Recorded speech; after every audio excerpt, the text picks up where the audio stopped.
لیکن پھر ہلکا یارہ کی دوستی دے کر اس کی طرف دیکھ کے بات کرنے کی ہمت کی تو احساس ہوا کہ وہ اتنی بری بھی نہیں جتنا اس نے سوچ رکھا تھا، لیکن ایک دن زبان پر قابو نہ رہا اور فطرت سے مجبور ہو کر مسکراتے ہوئے کہہ ہی دیا، یار سویرا، تمہاری آنکھیں اور ناک نقشہ تو پھر بھی قابل قبول ہے، مگر تم اس برتھ مارک کا کوئی علاج کرواؤ نا۔ اب تو ٹیکنالوجی اتنی جدت اختیار کر چکی ہے کہ کیا کچھ تبدیل نہیں کیا جا سکتا۔ برا نہ ماننا، رشتے کیسے آئیں گے تمہارے؟ لگتا ہے تمہاری ماں کو تمہاری چندہ فکر نہیں۔ کون احمق کہتا ہے کہ میری ماں کو میری فکر نہیں؟ آپ نے مجھے پال پوس کر بڑا نہیں کیا، اور کم از کم آپ کو میرے غم میں گھلنے کی ضرورت نہیں۔ میری ماں الحمدللہ کافی ہے۔ ارے تم تو برا مان گئی، تمہارے بھلے کی بات کر رہی تھی۔ سب کی بھلائی سوچنے کی بجائے اپنے بھلے کی فکر کیا کرے مس زوبیہ۔ مالدار پارٹی ہو تو سوچا مشورہ دے دوں۔ صبح ہی زوبیہ نے سویرا کو کار سے اترتے دیکھا تھا۔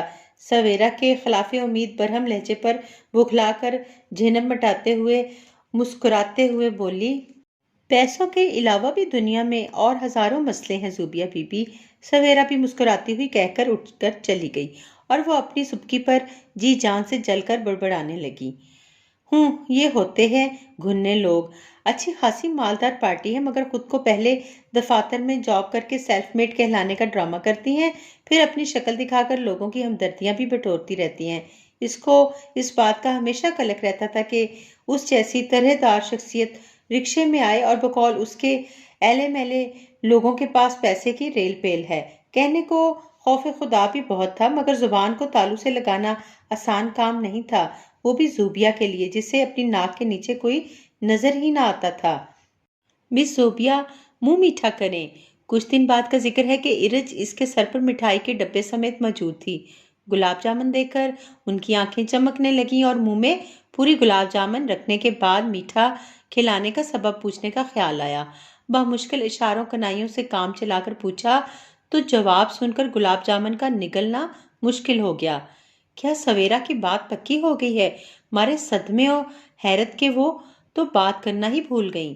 اگرچہ خود کی شادی کو بھی 1 سال ہی ہوا تھا، مگر بقول اس کی شادی میں تاخیر کا سبب تو اس کے معیار کے لڑکے کی عدم موجودگی تھی، ورنہ تو ان کا حسن و نزاکت دیکھ کر بل گیٹس اور شہزادہ ہیلری جیسے لوگوں کی قطاریں بدی ہوئی تھیں۔ وہ تو بھلا ہو کہ گزرتی عمر کے خوف نے لڑکا پسند کرنے پر مجبور کر دیا، جو ساتھ رہنے والے بہن بھائیوں کی زندگی آسان ہو گئی تھی۔ ارے مہندی تو بہت خوبصورت لگوائی ہے۔ 2 دن بعد جب سویرا آئی تو سب نے ہی انٹرویو شروع کر دیا۔ اساف بھائی کزن ہوں گے تمہارے، ہے نا؟ زوبیہ نے اپنے شکوک کے اظہار کی ابتدا کرتے ہوئے پوچھا، کیونکہ ان کو یقین نہیں آ رہا تھا کہ جب حسین سے حسین ترین لڑکیاں اچھے بر کی تلاش میں گھر بیٹھی بوڑھی ہو رہی ہیں تو اس جیسی کو جسے نظر بھر کر دیکھنے کا دل نہ چاہے کہاں سے اچھا رشتہ مل گیا؟ ہو نہ ہو کوئی دور پرے کا غریب غربا قسم کا رشتہ دار ہوگا۔ رشتہ دار تو رشتہ داری کا پاس کر کے اس کے چہرے کے عیب کے ساتھ اسے برداشت بھی کر لیں گے، مگر کوئی غیر تو اس کو دیکھنے کے بعد دوبارہ اس کے گھر کا رخ بھی نہیں کرے گا۔ مگر ان کا یہ اندازہ غلط ثابت ہوا۔ ارے نہیں زوبیہ، اساف سے کہیں سے ہماری کوئی رشتہ داری نہیں ہے، بہت اچھے لوگ ہیں، اساف بھی اور ان کے گھر والے بھی۔ اچھا، وہ اپنی حیرت پر قابو پانے کے باوجود اچھا کہنے پر ہی اٹک گئی، مگر پرتجسس طبیعت کو ابھی بھی قرار نہ آیا تو اپنے لہجے میں شگفتگی پیدا کرتے ہوئے بولی، ارے بھائی، جب پارٹی مالدار ہو تو سب اچھے ہی ہو جاتے ہیں۔ نہیں نہیں مس زوبیہ، شک نہیں کرنا چاہیے، وہ لوگ واقعی بہت اچھے ہیں، بلکہ اساف تو روز یہاں سے گزرتے تھے، ان کی پسند پر ہی یہ رشتہ طے ہوا ہے۔ کیا پسند؟ اس ایک لفظ پر ہی اٹکے اٹکے زوبیہ کی آنکھیں باہر نکل آئیں کہ جس چہرے پر نظر پڑتے دوبارہ دیکھنے کا دل نہ چاہے اسے کیسے کوئی محبت کی صنعت سے نواز سکتا ہے۔ کیا ہوا مس زوبیہ، طبیعت ٹھیک ہے نا؟ سویرا اس کی شکل دیکھ کر ایک دم پریشان ہوگی۔ ہاں، وہ میں کہنا چاہ رہی تھی کہ کیا ہی اچھے لوگ ہیں، انہوں نے بات بنائی، لیکن پسند والی بات ہضم نہیں ہو رہی تھی۔ ہو نہ ہو کوئی بدصورت یا لالچی انسان ہوگا، انہوں نے دل ہی دل میں خود کو تسلی دی۔ ایک لمحے کو ان کے دل میں کچھ خوف خدا بھی جاگا، لیکن پھر اس کی جگہ احساس تجسس و تفاخر نے لے لی۔ ان کے حلقہ احباب نے اسے دبے لفظوں میں ٹوکا بھی کہ اس طرح کھلم کھلا کسی کو اس کے عیب کا احساس دلا کر شرمندہ کرنا اچھی بات نہیں، مگر جب کوئی خود کو عقل کل مان لے تو ایسے پر نصیحت کا کچھ اثر نہیں ہوتا اور ایسے لوگوں کو کچھ بھی کہنا چھوڑ دیا جاتا ہے۔ مس زوبیا سویرا کا منگیتر ملنے آیا ہے، چلیں دیکھیں۔ 2 دن بعد آفس کے آف ٹائمنگ پر وہ نکلنے ہی والی تھی کہ زویا نے اطلاع دی۔ اس کا جذبہ تجسس پھر جاگ اٹھا اور آنکھیں چمک اٹھیں کہ اب سویرا صاحبہ کی ساری اطراحٹ نکل جائے گی۔ خود کو بہت حسین سمجھ رہی ہیں نا کہ ہر راہ گیر ان پر مر مٹتا ہے۔ جانے کیوں ایک اندیکھی سی عداوت ہو گئی تھی اس سے سویرا کے ساتھ۔ اسے خود سے کسی بھی معاملے میں کسی کا برتر ہونا برداشت ہی نہیں تھا، وہ بھی ایسے لوگوں کی برتری جسے وہ کسی طرح قابل عزت و توجہ نہ سمجھتی ہو۔ ارے زوبیا آئیں، میں آپ کو اصاف سے ملواؤں۔ پیچھے سے اسے سویرا کی آواز سنائی تھی تو اس نے مڑ کر دیکھا اور ایک لمحے کو آنکھیں کھلی کی کھلی رہ گئیں، حیرت سے نہیں بلکہ صدمے سے۔ اچھا یہ مس زوبیا ہیں، السلام علیکم، سویرا آپ کی بہت تعریف کرتی ہے۔ مخاطب نے تعارف کرانے سے پہلے ہی دوستانہ انداز میں اس کو سلام کر کے گفتگو کا آغاز کر دیا۔ زوبیا کے سارے ارمان خاک میں مل گئے۔ اصاف نہ صرف شکل و صورت کے اعتبار سے ان کے معیار پر پورا اتر رہا تھا بلکہ اس کے بات کرنے کا انداز بھی بہت شریفانہ تھا، اور جن والہانہ نظروں سے وہ سویرا کو دیکھ رہا تھا اس سے تو اس کے تن بدن میں اور آگ لگ رہی تھی۔ بھلا سویرا بھی کوئی اس طرح دیکھے جانے کے قابل ہے؟ وہ اصاف کی آواز پر جس خوشگواری کے ساتھ مڑی تھی، وعلیکم السلام، اتنی ہی بیزاری کے ساتھ ادا کیا، لگتا ہے آپ کو مل کر خوشی نہیں ہوئی؟ نہیں نہیں، ایسی بات نہیں، آپ ہماری اتنی پیاری کولیگ کے ہونے والے شوہر ہیں تو ایسا کیسے ہو سکتا ہے کہ ہم خوش نہ ہو؟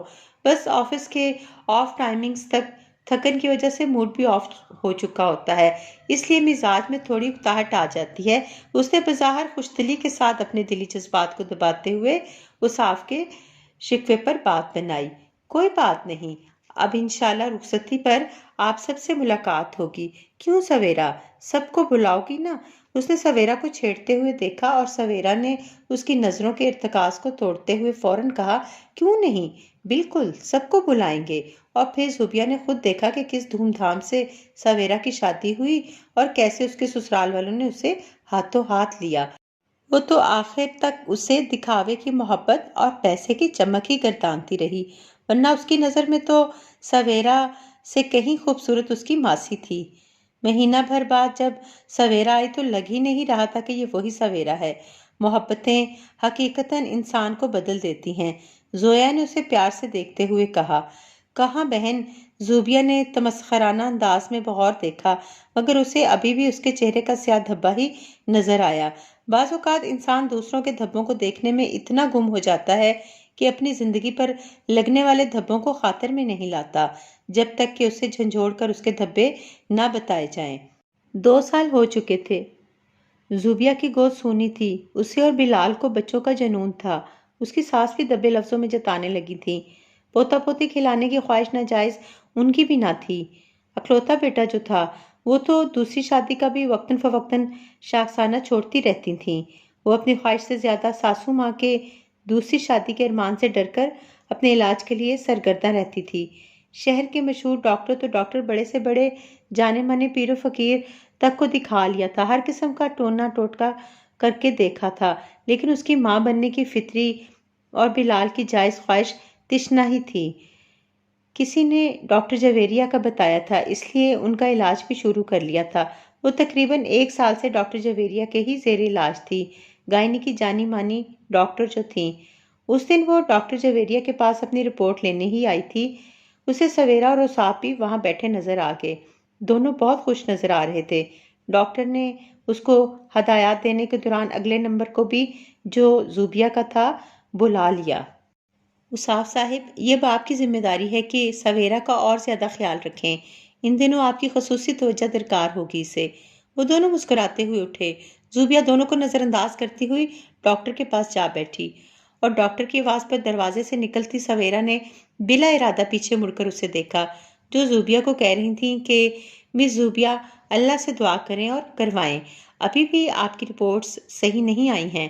اور زوبیا کی نظریں دروازے سے نکلتی سویرا کی نظروں سے ٹکرا گئیں، جس کے چہرے پر چھایا ہوا ممتا کا نور اسے عورت کا اصل حسن و نزاکت بخش چکا تھا۔ اسے لگا جیسے اس کے چہرے کا سیاہ دھبا اس کی زندگی کی ساری خوبصورتی و خوشی بانجھ کی صورت نگل گیا ہے، اور اسے لگا جیسے سویرا کے چہرے کا سیاہ دھبا اس کے چہرے سے پھسل کر زوبیا کی زندگی پر چھا گیا ہو۔